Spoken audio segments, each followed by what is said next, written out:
24 fevral günü muhterem Prezidentimiz yaşlarını teşebbüskarlığını kollab-quvvatlash ve imkoniyatlar yaratish boyunca muloqot o'tkazdilar.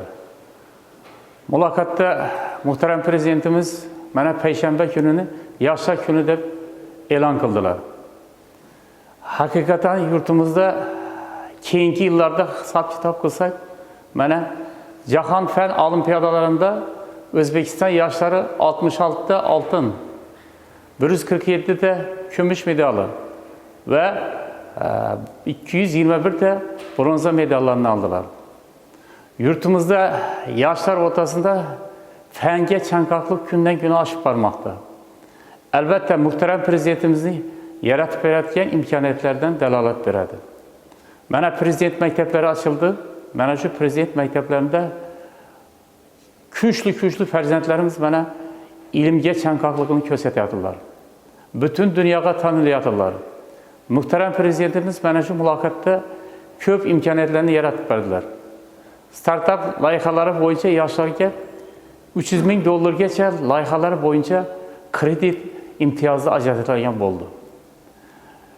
Topshiriq berdilarki, vazirliklar, viloyat hokimligi, tuman hokimliklari mana shu yoshlarni qabul qilib, bugungi kunda imkoniyat yaratib, bironta ham bitkazuvchi yoshlar mana institut rektorlari, kollej, texnikum direktorlari va maktab direktorlari bironta yoshlarni imkoniyatdan tashqarida qoldirmaslik kerak.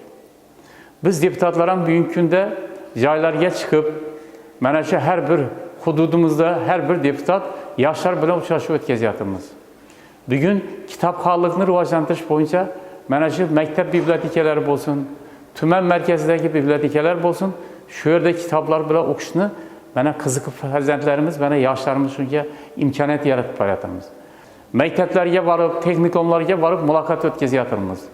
Bugünküde kasb-hunarga ham chanqoqlik kuchayib bormoqda. Albatta Prezidentimiz mana ta'kidlab o'tdilar, kasb-hunarni egallagandan keyin ularga imkoniyat yaratib berishimiz kerak. Har bir inson o'ziga mas'uliyat olishi kerak. Kelajak bunyodkorlari yoshlarimiz. Yoshlarimizga imkoniyat yaratib berishimiz kerak.